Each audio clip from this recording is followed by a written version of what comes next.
Football is back. The Chicago Bears take on the San Francisco 49ers this Sunday at Soldier Field in week 1 of the NFL season. What should we look out for in this game? Who's going to win? Watch this video to find out. Before we get into this video, I want to talk about the sponsor of the video, DraftKings Sportsbook. Guys, football season is back, and that means that betting on football is back as well. And I would highly recommend you guys use DraftKings Sportsbook, an official betting partner, by the way, of the NFL to place your bets on football action this season, okay? And they have a very nice promotion for new users that I would highly recommend you guys go for if you don't have an account already. So if you guys want to go down below in the description box, I have a link down below to sign up, create an account. And if you use promo code DaWindyCity while signing up, you actually get $200 in free bets after placing a $5 wager on the NFL team of your choosing. So maybe place a bet on Chicago to win week 1 against San Francisco, okay? Because we are heavy underdogs right now according to the odds, okay? And if you win that bet, you know, maybe you get some money there. And you also, regardless of what happens with that bet, you get $200 in free bets to use throughout the rest of the regular season on whatever bets you want to place, okay? And they also have same game parlays too, which I really love because you can combine a bunch of different things in a game to turn, you know, maybe a small wager into a big winning, okay? Because you could bet on maybe passing yards for one player. You could combine that with, you know, a touchdown for this player, yards for that player. And if you combine all that, if everything happens, you know, then you get the payout that it says you're supposed to get. So a lot of cool stuff on the DraftKings Sportsbook app. I've been using this app for a number of years now. It's been nothing but great for me whenever I've used it, okay? I think it's designed pretty well. It's a pretty user-friendly app. So if you guys are new to betting, this is the perfect app for you. And if you guys are not located in a state where sports betting is legal right now, they also have DraftKings Daily Fantasy too, which is a little bit different, but you can also earn money during the football season using that app as well, okay? So go download the app right now. Again, the link is down below in the description box. And when you sign up, be sure to use promo code DaWindyCity to instantly receive $200 of free bets after you place a $5 or more wager on any NFL action week 1. What's up, guys? I'm back with the Chicago Bears pregame prediction videos, which I'll be doing for every single Bears game this season. So if you guys want my analysis, my thoughts on what's going to happen for each game this year, definitely be sure to subscribe to my channel. Also have a post-game reaction up for you guys for every Bears game a couple hours after the game ends to get my thoughts, my reaction to what happened, and hopefully reacting to some more wins than we did last year. But regardless, guys, I'm so excited to be back making these videos for you guys. You know, win or lose, it's always a lot of fun interacting with you guys, you know, reading your comments, seeing what you guys have to say about my videos. And a lot of you guys enjoy these videos, so I'm going to keep on doing this, you know, until I can't, okay? Which hopefully, you know, I'll be able to do these videos for another, you know, I don't know, 5-10 years. Like, I love doing YouTube. I love the Bears, so why not keep doing it? But let us get into this matchup, okay? A week 1 matchup. It's the start of the new era, a new regime, okay? Eberflus and Poles, brand new coach, brand new GM. We also overhauled the majority of our roster with younger, newer faces. So it's going to be the debut game for a lot of people, and it's going up against one of the tougher matchups we have of the season, at least on paper right now, okay? Because the San Francisco 49ers, they beat us last season, and they also went to the NFC Championship game, and they came pretty close to going to the Super Bowl, okay? That game, I believe, was down to the wire. The Niners only lost by 3 points. They were an interception away from maybe, you know, sealing it going down the stretch. So it's a really talented team on paper, but, okay, this is a big but. They're making a significant change at quarterback. They're going with the number 3 overall pick of last year's draft, Trey Lance, who is a very raw and inexperienced quarterback. And he's going to be facing off against the quarterback that the 49ers passed up on, Justin Fields, which should be a very exciting storyline, okay? 2 young quarterbacks from the same draft class. And you can bet your ass, guys, that Fields feels a certain type of way for the 49ers not selecting him in that year's class and for how far he actually slid, okay? Number, was it 11 to the Bears? He should have got number 2, in my opinion, to the Jets. But for some reason, he fell that far. And it's time to make teams pay for passing up on you, okay? Darnell Mooney actually said that he thinks that Justin Fields will make the 49ers regret making that decision, okay, to get Lance over him. But obviously the 49ers have a much better roster around Trey Lance than Justin Fields does, okay? This roster almost went to the Super Bowl just a year ago. So on paper, you know, Lance has an advantage here with the roster, maybe with the coaching staff too, okay, a more proven coaching staff. And, you know, the 49ers are favored to win this game, and everybody expects the Niners to win this game. I've seen very little people picking the Bears to actually win, but this is week 1, okay? And crazy upsets can happen at the beginning of the NFL season. I mean, last year, the Bears beat the Bengals at home, which, the Bears were favored to win that game, but the Bengals ended up going to the Super Bowl, okay? So you can beat anybody in the first couple weeks of the season. Later on, yeah, you have to have the talent to actually sustain that, but I'm telling you guys, anything can happen in this game, okay? It's not going to be as easy for the 49ers, hopefully, as Niners fans are saying it's going to be. But getting into this matchup then, okay, I want to talk about the 49ers offense first of all, give you guys some information about them. And I'm not going to go over stats from last year because there's too much different here on both sides, okay? Obviously, the 49ers have a brand new quarterback starting for them. They have, a couple changes on the offensive line too, so it's no use in going over last year's stats. But I'll talk about some key additions that they made to the receiving core. They added wide receiver Ray McLeod, who's pretty good on special teams as a return man. Also had like 270 yards last year for the Steelers, so solid depth addition there. They also drafted Danny Gray, okay, mid-round guy, which was a sleeper in this year's draft and had a pretty fantastic, training camp and preseason performance. So he's there as well as a backup. But then the key losses this year are pretty big, okay? They lost their entire starting interior offensive line. They lost Laken Tomlinson, Tom Compton, Alex Mack, the center, retired. So they're replaced by 3 brand new guys on the interior, which do not have that many starts in the NFL, okay? Aaron Banks, Jake Brendel, and Spencer Burford only have 3 combined starts in the NFL. So it's a much younger offensive line than in the past and much more, unproven, I would say, as well. Now, obviously, Trent Williams is the best left tackle in football, in my opinion. Even last year, guys, the left side of the line in that game against the Niners was a wall. We did not get that much pressure at all on Jimmy Garoppolo in that game. And Williams has been a force for basically every year of his NFL career. So it's going to be really hard getting pressure on the left side, against the 49ers. The right side also is pretty solid. They got Mike McGlinchey, who is a veteran at this point and, pretty average starter, I would say. Not as elite as Trent Williams, obviously, but good enough. But again, the interior could be a concern for the Niners, okay? At the beginning of the preseason, especially, they had some moments where they did not look that good, okay? And that continued throughout the rest of the preseason. So we'll see if that affects the Niners offense this year. But talking about the biggest question mark on this offense right now, it is obviously quarterback Trey Lance. This guy just turned 22 years old a couple months ago. Really, really young, really raw as well, because in college football, he only attempted 318 pass attempts. He played in a run-heavy power type of offense where, yes, he was a dominating runner with the football. He was also pretty good passing the football, but did not pass nearly as much as, most quarterbacks coming out of college football do. And last year, guys, he only started a couple games. It did not get, much live game action. So I don't know what to expect from Trey Lance, because on one hand, he does have all the talent in the world. He's a big, physical, strong guy that can stand in the pocket, take some hits. He has a very good arm as well, which if developed, he could be, one of the better quarterbacks in this league. But that's the thing, guys. We have not seen it on the NFL level or really much in college either, okay? He played so little in college. He's the last season of college football, he only played like 1 game because of COVID, and last year he didn't play. He's only had 318 pass attempts, so he is the biggest mystery in the NFL right now. If he pops immediately, this 49ers offense is going to be unstoppable because they have all the pieces around him. But if Trey Lance cannot be accurate enough with the football, this could blow up in their faces. So a lot of this depends on Trey Lance. But getting to their supporting cast, like I mentioned a little bit earlier, it is very, very strong, okay? They have Deebo Samuel, one of the most versatile weapons in the entire NFL, and he killed us last year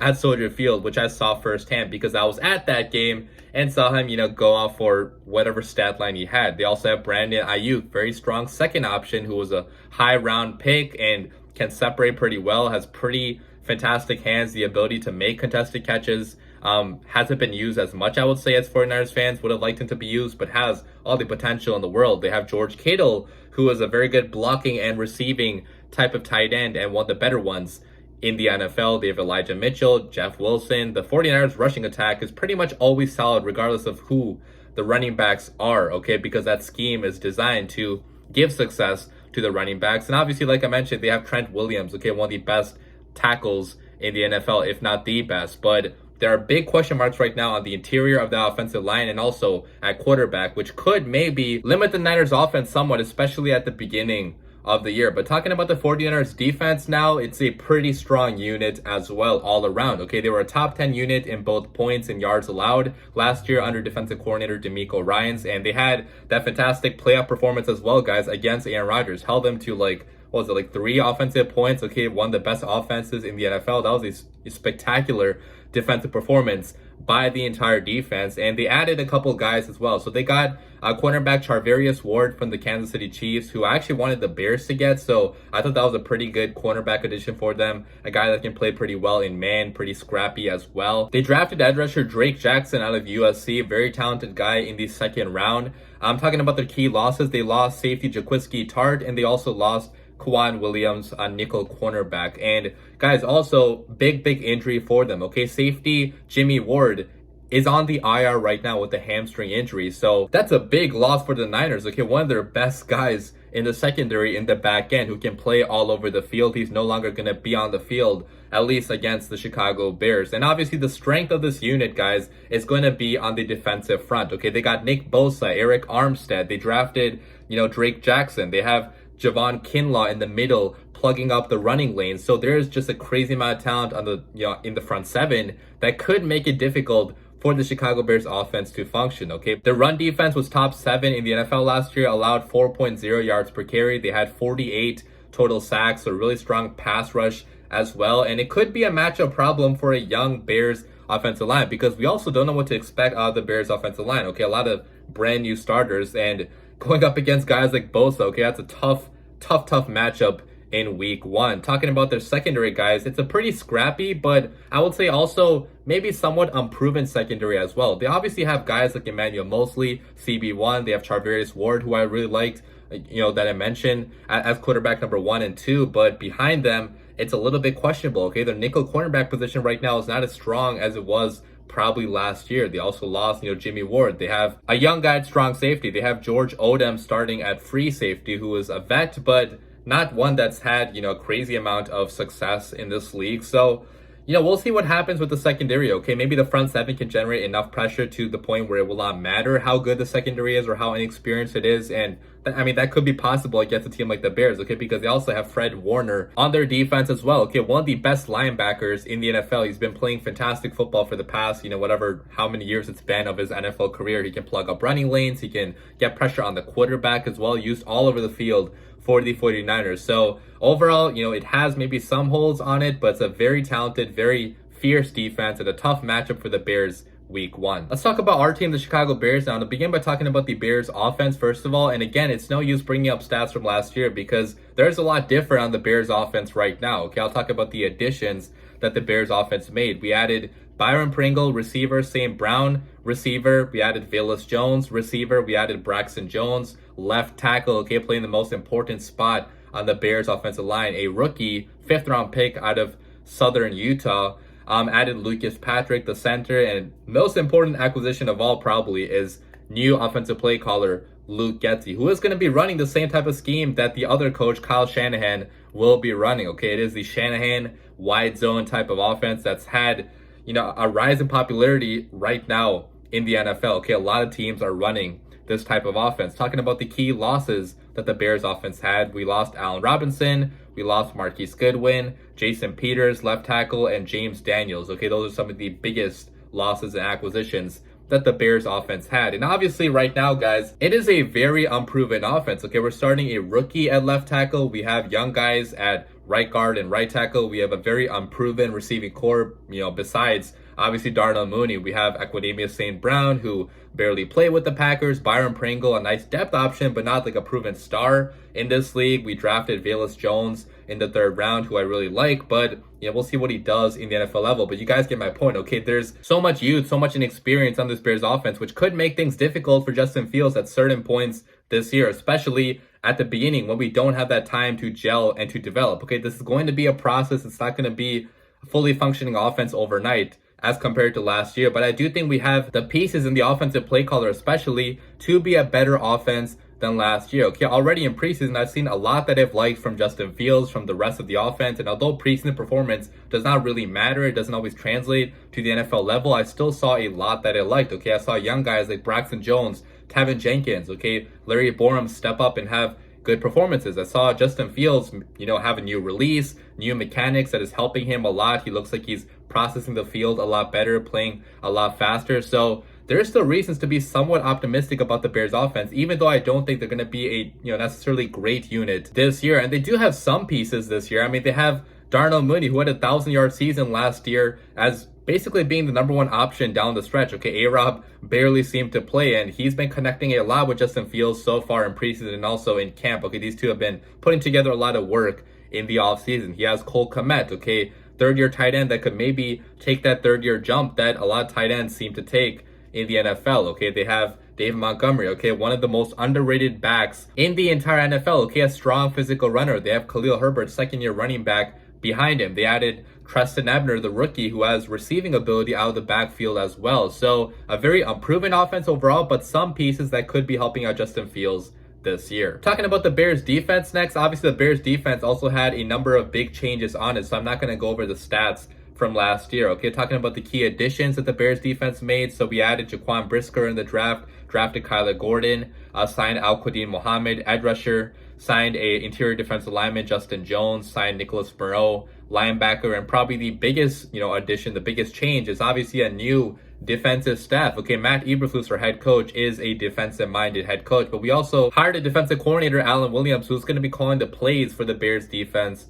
this year. So those are all the additions. Talking about the losses then, obviously we lost Khalil Mack, traded him away to the Chargers. We lost Akeem Hicks, the heart and soul of our team. We lost Eddie Goldman. We lost Danny Trevathan, a few other older guys. Most of the 2018 defense at this point is completely gone. Okay, so it's a young and new Bears defense as compared to years earlier. And they also are switching to a 4-3 scheme, okay, under head coach Matt Eberflus. So returning to the same scheme that we had, almost a decade ago under Lovie Smith. And we also have a new philosophy on defense as well, okay, the HITS principle, which also applies to offense as well, but it's a way of life for the Chicago Bears defense. Okay, our new coaching staff is really emphasizing how important forcing turnovers is going to be on this defense, and also playing fast, okay, playing fast and physical. And probably the strength of this Bears defense right now, in my opinion, is the Bears secondary, okay, just because of the amount of raw talent that we have on it. Okay, we used our first 2 picks in the draft this year on secondary guys. Jaquan Brisker, safety, coming out of Penn State, one of the best safeties in this year's class. Very physical, very hard hitting. We added Kyler Gordon, cornerback, who is also pretty physical, can play in zone. Is an upgrade probably, I would hope, over Kindle Vildor from last year. Can play in the slot as well. We have Eddie Jackson, who, although I know is not the same Eddie Jackson we have been used to from 2017 to 2019, still has all the talent in the world that maybe could be unlocked by this new head coach. We have third-year cornerback Jalen Johnson on the upswing of his career, still super young, very, very talented as well. So the Bears secondary does have a lot more talent on it than it did last year, which I feel like could help the Bears defense overall be a better than expected unit, because right now, among the NFL, nobody's expecting this Bears defense to be anything special, but especially with the new head coach here, Matt Eberflus, that has turned bad defenses into good defenses in like 1 year time spans, which he did with the Colts. Okay, the Colts defense, when he took over the year prior, was ranked 30th in the NFL. The next year it was ranked 10th in the NFL. That's a possible thing that could happen with this Bears defense right now. They have other pieces on it as well. Roquan Smith, one of the best linebackers in the NFL, had a contract dispute, but is back and ready to ball out to play football. We have Robert Quinn coming off a single season sack record for the Chicago Bears. We have young guys like Travis Gibson, Al-Quadin Muhammad, Justin Jones that can rush the passer on the interior. We also added Armin Watts, who destroyed the 49ers last year in the game that he played against them with the Minnesota Vikings. So honestly, I'm higher on the Bears defense than a lot of people in the NFL are. We do have some weaknesses, obviously, though, like run defense right now. Not sure if that's going to be good or not, because we don't exactly have the most proven run defenders. We have maybe holds at linebacker with, Nicholas Moreau, kind of unproven, starting next to Roquan Smith. We have Matt Adams, who has barely played with the Colts. So not saying it's going to be like a top 5 unit or anything, but there is a chance, guys, this Bears defense could maybe be top 12 by the end of the season. It does have that level of talent, and hopefully that that's shown on the football field against the 49ers. With all that being said, let me get to my 3 keys to Bears victory. How can the Chicago Bears pull off this upset? And key number 1 is going to be to make Trey Lance beat you underneath. Right now, I view Trey Lance as a boom or bust type of guy. Okay, either he's passing the football down the field for 50 yards to Deebo Samuel, or he's throwing interception or throwing an incomplete pass, because right now I've not seen the ability to, go on drives of like 10 or 12 plays, okay, where he's taking, 5-yard slants or dump offs or getting the ball out quickly, okay? I've just not seen that yet from Trey Lance. That's no knock against Trey Lance. I think that eventually he can be that type of quarterback, but I haven't seen it right now. So if you are Matt Eberflus, you have to make Trey Lance beat you underneath, okay? Cover the deep areas of the field and make him throw in the middle of the field in front of you and force him to be an accurate quarterback, which, for a raw, inexperienced guy, maybe we can bait him into some mistakes. So that is key number one. Going to key number two, then, that is to move the pocket for Justin Fields if you are Luke Getsy. Guys, I like some of the pieces the Bears have on the offensive line. Okay, Braxton Jones has looked really good in camp and in preseason too, but going up against Nick Bosa, like, you cannot take that risk where you're dropping back and passing the football 40 times in the pocket, okay? Because the 49ers pass rush is going to get to Justin Fields in this game, okay? That's just how good they are at this point, and the Bears don't have the experience at this point to really counteract that. So if you are Luke Getsy, you have to be moving Justin Fields around, get some play action going, get some bootlegs going, which has worked really good in the preseason so far. And Matt Nagy did not call nearly enough of those to have Justin Fields be successful with how limited our offensive line is. So help the offensive line help Justin Fields by moving the pocket around and moving Justin Fields around in this game. And then finally, key number three is going to be to get interior pressure against the Niners' interior offensive line. Like I mentioned, guys, the Niners are starting a brand new interior offensive line, which I feel like nobody is talking about. Okay, everybody's talking about how bad the Bears' offensive line is. Well, the Niners also have an interior that's only started a combined 3 games in the NFL so far, and they were not that good in the preseason at all. So take advantage of that youth. If you are the Chicago Bears, we have to have guys like Armin Watts, the new guy that we got on waivers who destroyed the Niners last game. He has to show up in this game. We need 3 technique Justin Jones being explosive on the interior. And if we don't get pressure on the interior, where else is the pressure going to come from? Because the left side is completely solid with Trent Williams. The right side also with McGlinchey has been pretty good, throughout the course of his career. So it's going to have to come up the middle. We're going to have to force Trey Lance into making some bad mistakes. Otherwise, this Niners offense being this talented is going to eat us up. So those are my 3 keys to Bears victory. As for my score prediction, who do I have winning this matchup? And obviously, like I've stated this entire video, I feel like the 49ers have the much better roster on paper, okay? Both on defense and on offense, okay? They were a top 10 unit on defense last year, returning largely some of the same guys. Their offense, surrounding Trey Lance is a much better offense, a much more proven offense than the Bears have. And that's why I sadly have to pick the 49ers to lose this game against the Chicago Bears. Did you guys really think I would pick against the Chicago Bears, my own team, in week 1? Okay, it's way too early to be doubting your own team, to be picking against your own team. And I honestly think, guys, even putting my bias aside, the conditions could be ripe for an upset in this game, okay? Because absolutely nobody is taking the Bears seriously in this game. And I feel like even the 49ers might be drawing this up as an easy victory just because of how young, how inexperienced the Bears roster is. But I'm telling you guys, a young, inexperienced quarterback who barely has any pass attempts is basically a rookie quarterback at this point, going up against an Eberflus-led defense. I think we're going to bait him into making some mistakes. And Justin Fields also has all the motivation in the world to show out and ball out in this game, like he did last year against the Niners too. I mean, last year, even with I would say, worse supporting cast around him, Justin Fields had one of the best performances of his young NFL career against the Niners, and hopefully that continues in this game. So I have the Bears winning by a score of 21-17.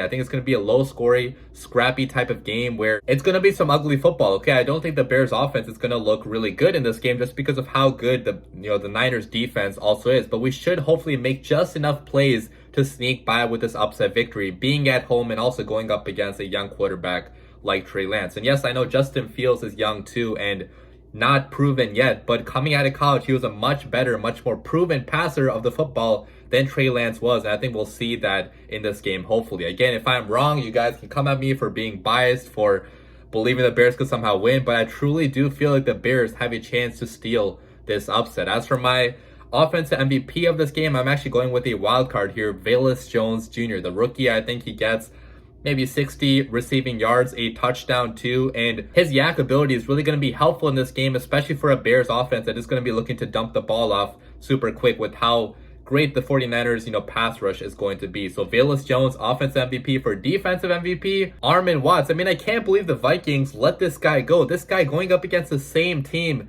dominated that game with the Minnesota Vikings. And obviously this 49ers interior offensive line is probably worse than it was last year. Okay, much more inexperienced. So Armin Watts, if he gets a significant amount of playing time, I think he can make a strong early impression for this Bears defense. So that is my defense MVP, and that wraps up my video, guys. So let me know what you guys think about this game in the comments down below. Who do you have winning? What do you think is going to happen in this game? Do you think the Bears do have the chance to pull an upset? Because I definitely do. Let me know down below. I cannot wait for this game. Football is back, thank God. As always, bear down.